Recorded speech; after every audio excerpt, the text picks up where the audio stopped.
Hello, hello, hello, hello, hello. This is your Miss Universe 1981. It's my vlog and welcome to this video. And today, diba? I am a Vietnamese look. Charot lang. And today po ay magluluto tayo ng ulam dahil wala tayong magawa ginawa ko yan. Ay, araw-araw muna tayo with chuchay guys dahil kami ng mga tao dito. Pack with my sandok, with my cup, and ginawa ko. Ayan. Uy, ginawa ko sa mani. And pack, take a pose, pack. Dahil babawi tayo sa Miss Grand, ginawa ko. Miss Grand International. Yan. Kasi, hindi tayo nakapasok sa top 20. Yan, pack. Moira, pack. 1, 2, ready, go, unpack. Ha! Oh, di ba? I'm so sexy. I feel sexy and rampa. So, dahil today, ay magluluto tayo ng simpleng gulay. Dahil meron tayong nabiling gulay na cabbage at itong lutya. I don't know what's the Tagalog in lutya. Basta it's taro in English daw. I don't know kung anong gabi ba yan? Whatever. Basta meron tayong sahog dito na binigay ng may kapal. Charot lang.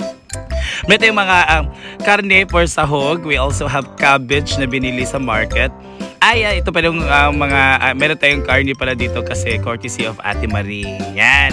And meron tayong cabbage, meron tayong lutya, meron tayong bumbay at aho. So just prepare. So kung magluluto talaga ako ng sahog, talagang hinihiwalay ko yung may taba at yung laman. Kasi yung taba, yun yung source ng oil. Kasi iuna natin yan pagluto kasi later on, magpuproduce yan ng oil. So dadami yung oil. So kailangan natin bawasan yung oil for less fats ang ating gulay, di ba? Ayan. So I am preparing now our bawang. Yan naman ang mga first process sa pagluto, di ba? First ay mga step.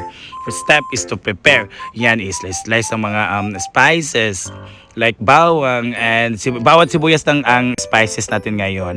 So yung iba nating ingredients ay ang ating cabbage. This is a Vietnamese cabbage, kaya nag-Vietnamese ako kanina. Charot! Ginawa ko. Alam niyo ba yung cabbage namin, ang mahal talaga ng gulay ngayon kasi itong cabbage noon, you can buy 10 pesos but ngayon, buy buo na siya and then yung cabbage yung kantidad niyan is 48 pesos. Grabe, ang super mahal. Yung taro naman ay bigay lang ni Amanda, galing yan sa kanila. So nagka-stock lang siya dito. Buti lang hindi tumubo kasi kapag matagal na tibang sometimes sa mga gulay na mga ganyan, mga crabs, mga root crabs, tutubo yan. Buti lang ito hindi tumubo. So ayan, it's very okay naman chinek ko. Yan, hinugasan ko na kasi root crab kaya kailangan talagang linisin kasi siya nasa ilalim ng lupa. So it's very dirty. Ay, ginoo ko. Yan, is-slice natin ating taro. Basta may Tagalog, Oy, gabi mo daw sabi ni Brenda, but I don't know what's the term. Basta sa amin, lutya. Masarap yan sa sa sabaw. Especially sabaw ng lauyang baboy. Oo, yon. Basta kasi yan ang source ng paglapot ng sabaw. Kasi masarap talaga ang malalapot. Ginoo ko. Saan mo na, lahin mo na itong mga utok. Iba na yung nasa imagination kong lapot. Charat! Yan, it's taro. It's very good. It's good in the basta, maganda siya sa puso. Ayan. Proceeding to the next process step. Ayan, nagpainit tayo ng mantika. Pag mainit ng mantika at may konting oil kasi yung oil parang sa amin papakuan siya bakang papatida ng oil. So kapag may oil, doon na siya ng ating fat. So una natin lagyan ang fat. So after a while, kung mababrown na siya ganyan, isunod natin yung mga unod, yung mga laman ng baboy. Yan. After that, after a couple of minutes yan, brown lang yan. Kailangan na natin siyang okay-okayin para ang pag-distribute. Basta after a while, pag brown na po siya guys, kukunin natin, i-set aside natin yung ating mga karne na sahog. Yan lang, bawasan natin ng oil. Sabi ko kanina, gaya ng sinabi ko kanina, bawasan ng oil. And yan, igigisa na natin ang ating spices, our bawang and our sibuyas. So after that, ilagay natin ang tarang. Una natin ang taraw or ang ating gabi, or ating lutya. Then yan, matagal yan malalata. Ano bang lata? Basta matagal siyang nilambot. Ginawa ko. Yan, so okrayin mo lang yan. So after a while, this is what we call adobong simpleng adobong gulay, no? Na may taro, na may gabi, at may cabbage. Yan. Nor seasoning, suka, toyo, granules, kayo na bahala kung ano ilalagay nyo. Basta, kayo na, kasi kayong naluluto, so kayo na bahala kung gaano, kung anong magiging lasa. Depende yun sa poke. Basta nilagay ko na siya ng water, and tinakapan ko, and after 3 minutes yan, ganyan na siya. So, before natin siya i-okray-okrayin, kailangan buti na siya ng water, kasi itong gabi, malakas to siyang sumipsip ng sabaw.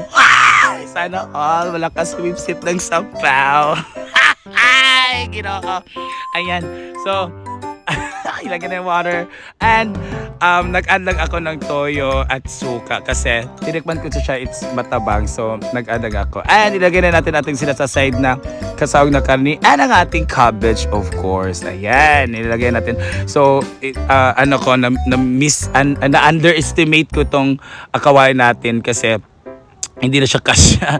Pero you know what? It's okay naman kasi itong cabbage, pag maano na siya, ma-steam, or ma-cook naman siya, ano na siya maliliit yan, mamukunot, ganun. So, nag-add na ako ng water for our cabbage. So, atin na ng takpan, and after 1 minute, ganyan na siya. So, pwede na siya okrayin kasi yung cabbage natin ay malambot na rin. Ayan, kasya na siya sa ating small kawali. Ginoo ko. Ayan. So, okay na lang siya, guys. And ganun lang din kung sa tayo niyo kung ano yung taste. Depende sa'yo kung kulang, di add salt or whatever, or toyo. So, kung okay na siya, it's good. And for me, it's good na, and cook na siya, guys, kasi madali nang maluto yung cabbage natin. 1 minute lang yan. This is steam. So, thank you so much for watching, guys. This is your Miss Universe 1981, and see ya on my next vlog. I love you all. Mwah! Ayan na, guys, it's cooked and let's eat. Lutia at cabbage. Mga onta! And she's preparing the mga ingredients, mga sahog po. Oh my God. What Diva's cutting is, that's what we call, ano ba yan? Kaya siya tawagan na. Tabon-tabon. Ito yung, gagawa sila ng kilawin ngayon, pero ito yung ingredients sa amin or sangkap na wala sa iba. Dito lang po sa amin. I don't know kung sa ibang lugar. Basta, mostly dito sa amin, dito sa Misamis Oriental, ito yung talaga yung pinaka-main ingredients ang tabon-tabon ng kilawin. Kasi, ito yung nagwawalang ang hit sa ating isda, langsa sa ating isda. And, somehow, maluluto po ang isda nito. Ayun, hindi pa siya nakat. So, we have our ginger or luya. Our chili or sili. Ayan na, nakat na niya ang kanyang luya, ang kanyang sibuyas. This is also, the lime. Oo, masarap to. This is what we call suha. Ano ba lime ba to? Basta suha to siya. So itong suha na to po ay nagbibigay para siyang alternative ng kalamansi. Pero mas mabango to at mas malasa kaysa kalamansi. Masarap to. Masarap to sa ginamos. Masarap to sa... Ganito kasi siya. Nahati na siya. Masarap to siya sa... What do you call this? Mga ganyan na siya. Sa tuyo, sa mga sausawan, masarap to siya, guys. Ito yung favorite namin ni Argel. Kahit suka lang, kinakain din namin or nag-iulam na siya. So we have also calamansi to dagdag a flavor sa ating kilawin. Let's go! This is manikwan. Hindi ba? Tabon-tabon one ba? Ang alternative niya, kung walang tabon-tabon yung baby coconut, ano yan? The putot ba? Nakataya lang ng putot, sing. Wala ka pa, kakao lang. Sa gulas. Okay, nakikakakaw. Yung paano. Paano siya punuhan? Ang sigulas? The cocoa vinegar.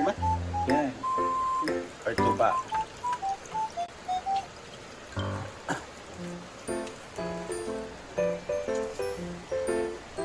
Agad sa gulas. Kailangan natin siyang pikaan with tuba. Kaya natin siya. Wala na mo yun, Mars. Dahil na naman guma. Napa man na. Dahil na kayo ba yun? Di, wait. Ako daw hindi kita mo. Ayaw. Kaya naman kayo ni. Cleaning the fishes in the ocean. Human? That's what we call tamban, di ba? Yan ang laman ng mga sardinas natin, mga tinapa-tinapa. Yan, so... Ilang kilo na karoon yung data? Pila?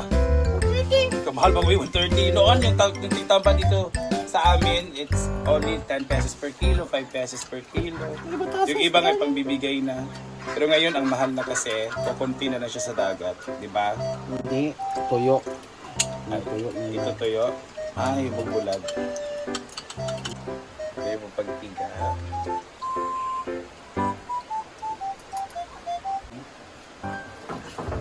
And the sili.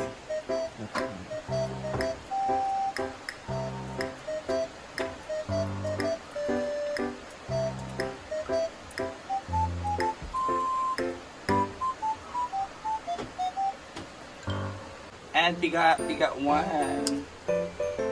Para direksyon.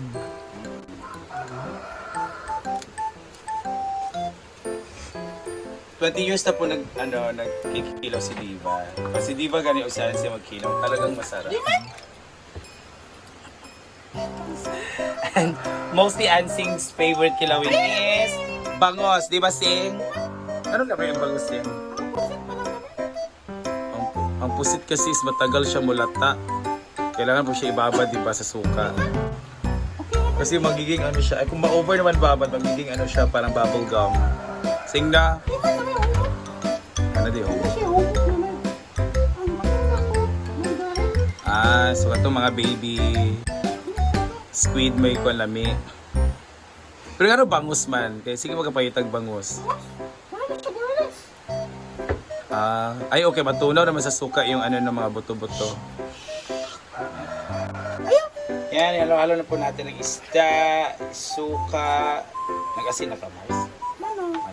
Tipla ng asin, ng vetsin, yung mga sangkap. Ihalo na lahat yan po ang ating kinilaw na Bisaya, kinilaw na tamban.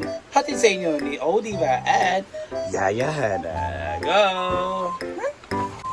Ayan, and I am cooking rice. Charang! Wala pa. Boil pa yan mamaya. Busy kami dito. Ayan na, nakaprepare ng kailang para kilawin.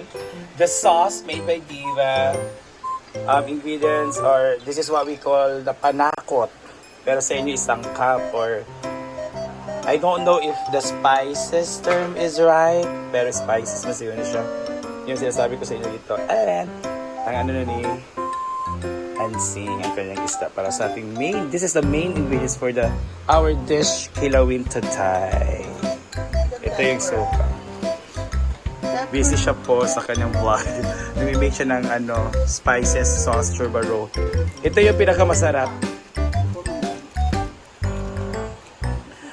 Ito yung pinakamasarap nating suka, guys. Sukang tuba. This is what we call tuba. Pero ngayon, sukang ano na siya ngayon? Sukang brown. For everyone. Yes. You like pepper? And Nancy is eating her main dish today, which is the kilawin. So, that's it, guys. Hi! May mga friends pa tayo from Cebu. Hala, ginawa ko na kabaleta pa. Hi! And welcome to Hinaguan Nature Park! Wow, meron sila mga chocolates. Thank you. mag-serve ba? So kami, ano niya, si pangit mo niyan. Hey man, lalaki mo siyang naong. Why? Yung lalaki mo yung naong kay doon sa ilong. Lalaki lagi yung ilong kay doon. Thank you. Sige, pag-rest na mo dito. Pila kayo magpapagayon nila. Oh, ano lang. Siya. Thank you po. Sayang si Brenda nasa Japan. Ate,